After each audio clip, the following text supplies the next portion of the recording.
I had been planning this trip for months. My parents had always dreamed of going to Japan, but they never had the money for it. So when I finally saved enough, I surprised them with an all-expenses-paid, luxurious one-week vacation. Flights, a five-star hotel in Tokyo, a private guided tour. I handled everything. I even booked myself a ticket so we could experience it together. It felt good to do something special for them. At least, it did until the day of the flight. The morning of the trip, I pulled up to my parents' house, grinning. They were already waiting outside with their luggage. My mom looked thrilled, practically bouncing on her heels. My dad had this proud, satisfied expression like he couldn't wait to tell his coworkers about the trip his son had gifted him. But something was off, because standing next to them, holding a duffel bag, was my brother, Jake. I frowned. What's he doing here? My mom beamed at me. Oh, we didn't tell you. She reached over and patted Jake's arm. Your brother is coming instead of you. I blinked, thinking I must have misheard her. What? Jake smirked. Yeah, man. Mom and Dad decided I should go instead. You know, I've been super stressed lately. Stressed? Stressed? Jake, who hadn't worked a job in 2 years. Jake, who spent his days playing video games in the basement, somehow needed a vacation more than me? I looked at my mom, waiting for her to say this was a joke. She wasn't joking. Honey, we just thought Jake could use this trip more than you, she said sweetly. You already travel for work sometimes, and this is a once-in-a-lifetime experience for him. I turned to my dad. Surely, he would back me up. Nope. He just shrugged and said, it's already decided. Let's go. We don't want to be late. Like that was the end of it, like it was their trip to decide. I clenched my jaw, my grip tightening on the steering wheel. 1,000 things ran through my mind. How unfair this was, how ungrateful they were, how much I wanted to scream at them for treating me like a freaking ATM. But I didn't say anything. I just exhaled slowly and said, all right, let's go. And I started driving. The whole way to the airport, Jake sat in the back, giddy as hell, talking about all the anime merch he was going to buy and how he couldn't wait to live it up in my hotel suite. My mom laughed, saying how much he deserved this. I kept my eyes on the road. When we arrived at the terminal, they all got out, stretching and chatting, completely oblivious. I popped the trunk so they could grab their luggage. My mom kissed my cheek and said, we'll send you pictures. Love you, sweetie. Jake grinned. Thanks for the free trip, man. My dad clapped me on the back. You're a good son. I smiled. For the first time since they dropped this on me, I genuinely smiled. Because they had no idea what was coming. I watched as they walked inside, dragging their suitcases, full of excitement. Then I pulled out my phone. I opened the airline app and I tapped cancel. Their one-way tickets, gone. They had no idea. Not yet. But soon, they'd reach the check-in counter, hand over their passports, and everything would fall apart. I got back in the car, pulled away from the curb, and waited for the first text to come in. Any minute now. My phone buzzed before I even made it out of the airport parking lot. Mom texted, honey, there's a problem with the tickets. The airline says they were canceled. I smirked. Oh, really? That's strange. Another text came through almost immediately after. Mom texted, call me. Now. I let the phone ring as I pulled onto the highway. Then came the third text. Dad texted, did you mess something up with the booking? Fix this. There it was.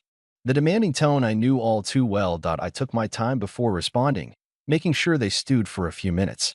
I pictured them standing at the counter, flustered, trying to understand how their free vacation had suddenly vanished. Finally, I texted back. Oh, yeah, I canceled everything. Hope Jake enjoys his trip. The reply came instantly. Mom texted, what do you mean you canceled it? Dad texted, get back here now and fix this. Jake texted, dude, what's happening? I chuckled, taking the exit toward my apartment. I could just imagine the scene unfolding at the check-in counter. My mom freaking out, demanding to speak to a manager. My dad angrily checking his credit card balance, realizing he didn't have enough to rebook the flights, and Jake, I bet he was standing there like a lost puppy, finally understanding that for once in his life, something wasn't going to be handed to him. My phone rang again. Mom. I picked up this time, but before I could say anything, she shrieked, you canceled the trip.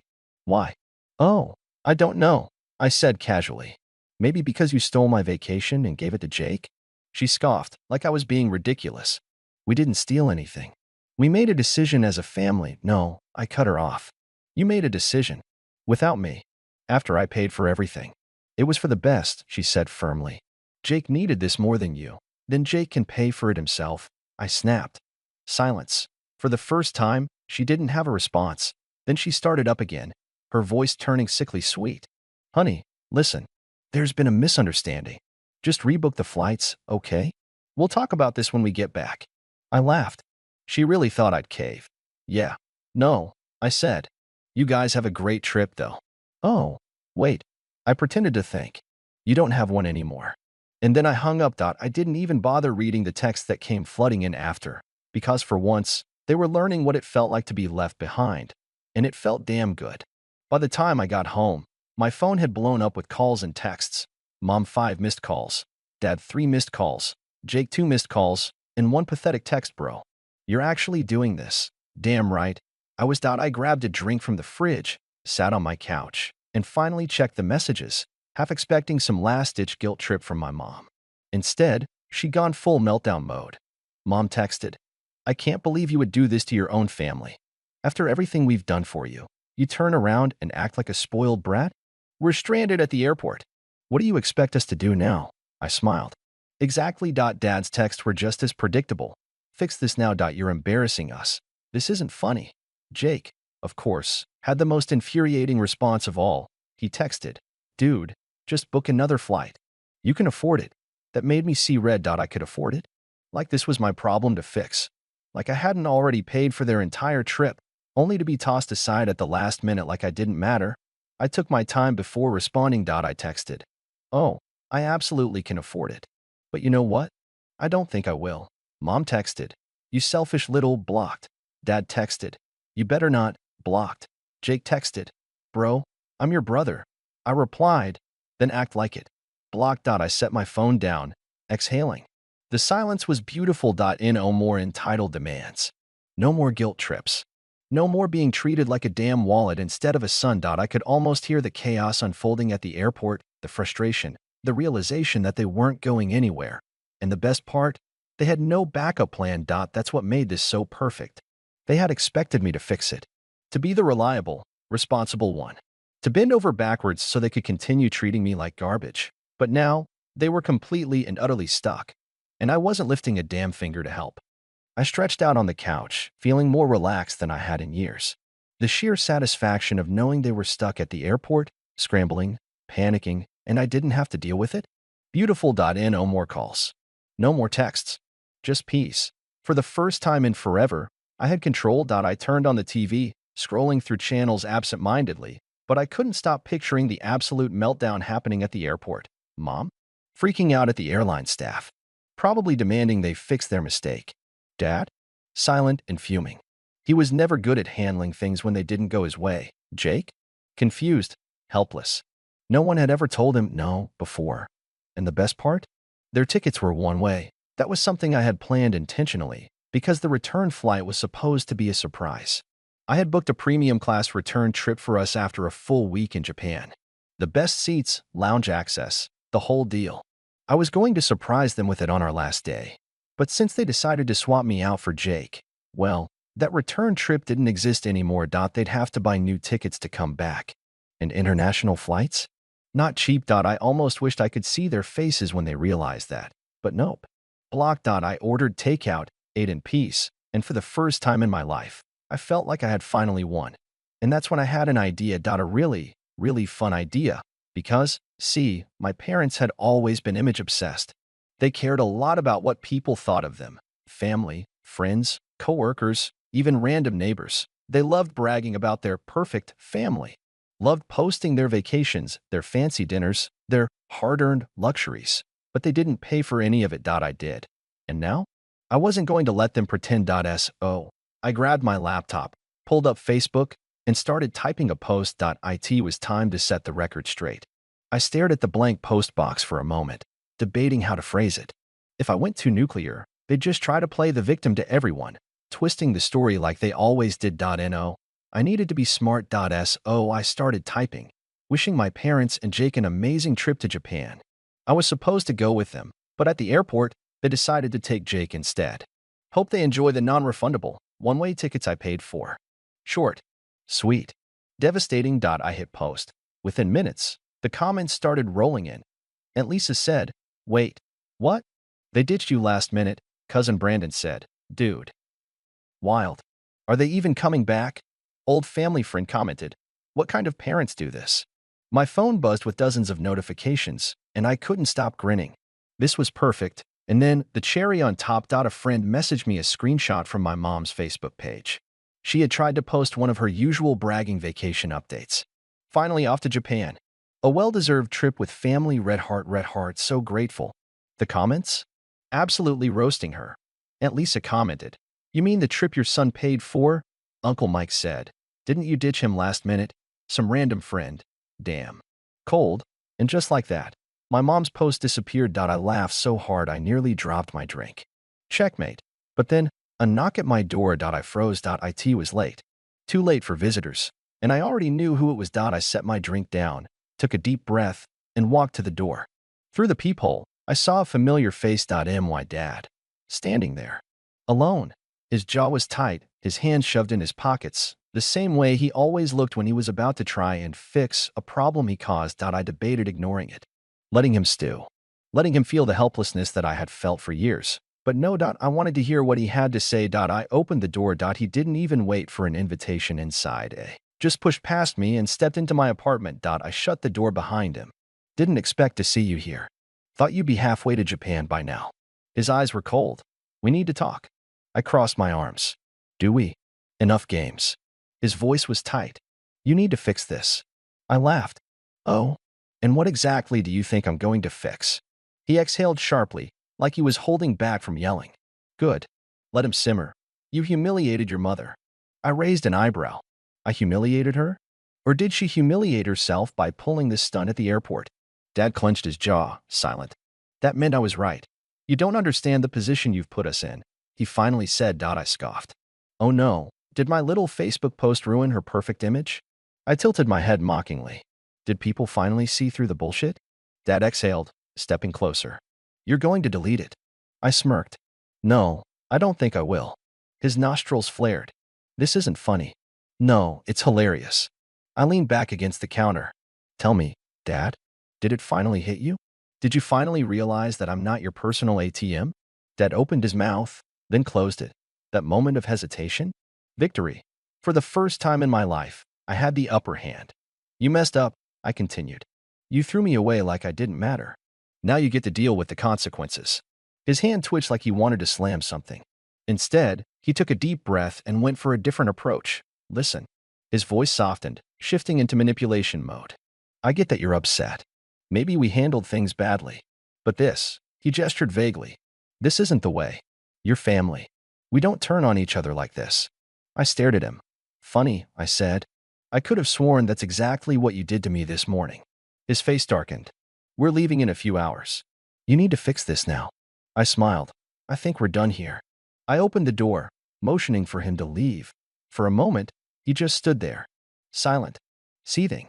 Then, finally, he walked out. I shut the door behind him and locked it. Now all that was left was waiting to see how this disaster played out. I stood there in the silence of my apartment, feeling a strange sense of calm wash over me. It was like the tension had finally melted away. My father was out there somewhere, probably still fuming, but I didn't care. I was done being their punching bag, their fallback plan. As I sank back onto the couch, I pulled my phone out again, watching the comments on my post explode. It felt like I was finally getting the recognition I deserved, not from my parents, but from everyone else. Friends, family, even distant acquaintances. They were all standing up for me in a way my own family never had. The support was overwhelming. It felt like I was finally getting the respect I'd been denied for years. But then my phone buzzed again. Jake. I hesitated, but curiosity got the better of me. I opened the message. He texted. Bro, what the hell did you do? This isn't funny.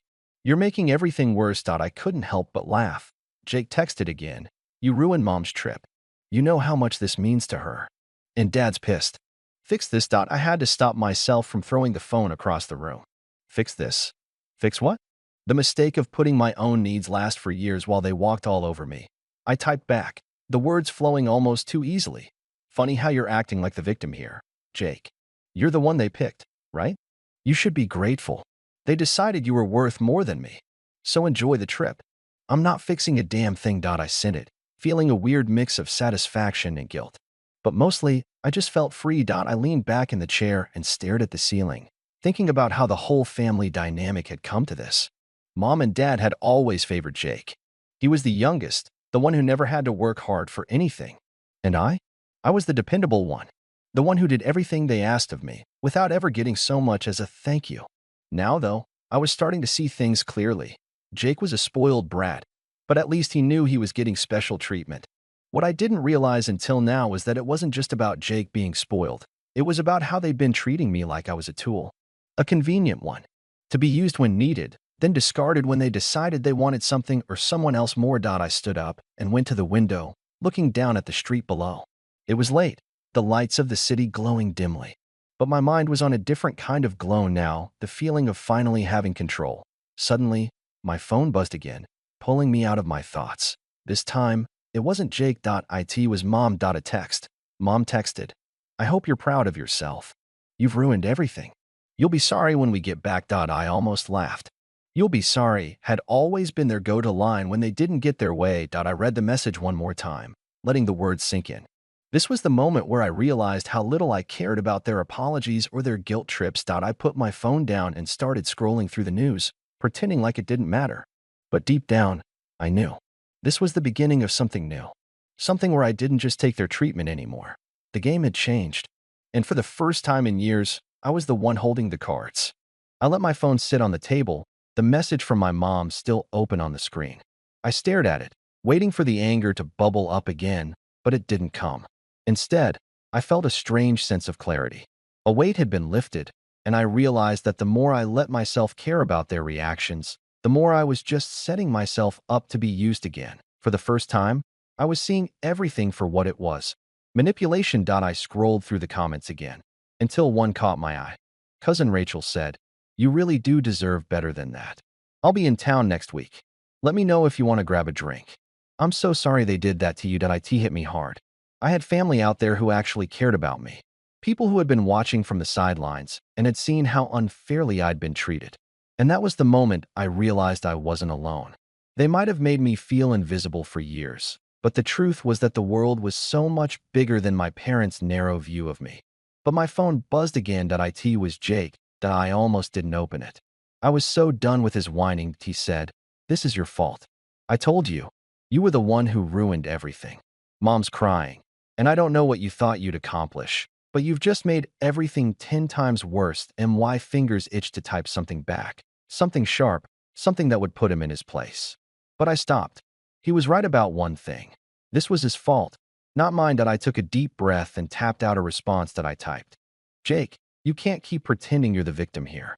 You're literally getting everything handed to you on a silver platter, and you still don't get it. Don't bother calling or texting me again. I'm done." I hit send. And then, something strange happened. Nothing. For a few moments, I sat there staring at the screen, half expecting him to come back with some dramatic reply.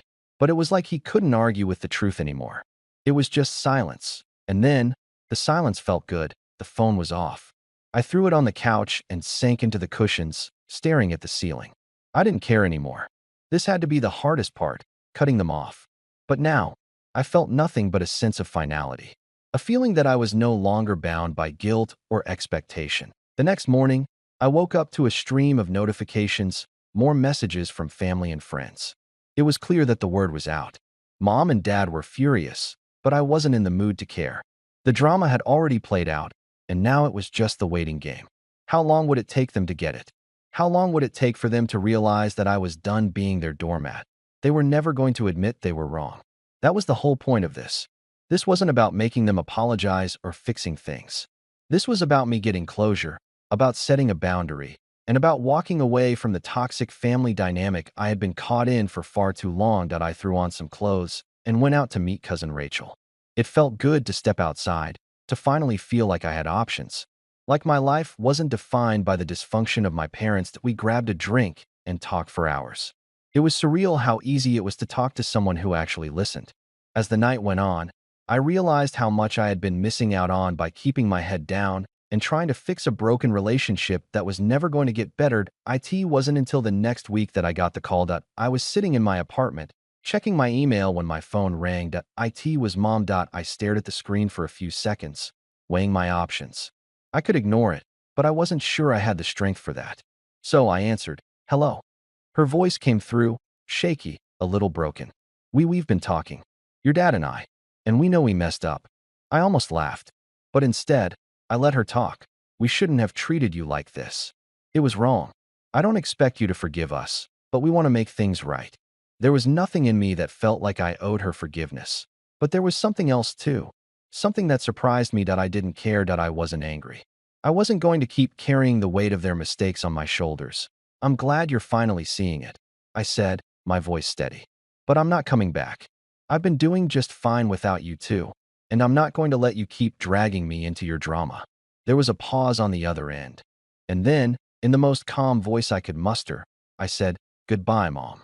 And I hung up. The silence that followed felt like freedom. I don't plan on speaking to my family again. I've finally chosen to put myself first, but I'd love to hear what you all think. Am I being too harsh, or did I do the right thing?